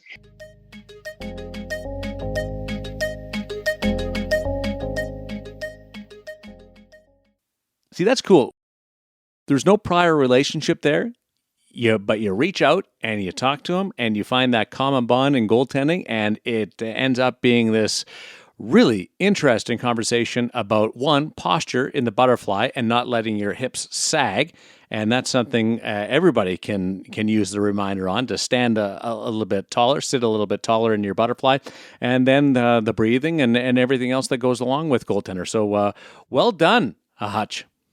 Thank you, sir. No, it was a fascinating interview, and it was great to get deep into a lot of those things. And we've exchanged a couple of emails since the interview, and I think we're going to have an opportunity to have Niklas make a few more appearances from a teaching perspective to share some of those things that he uses in his game. And a special thank you to him for sharing some of his time with us.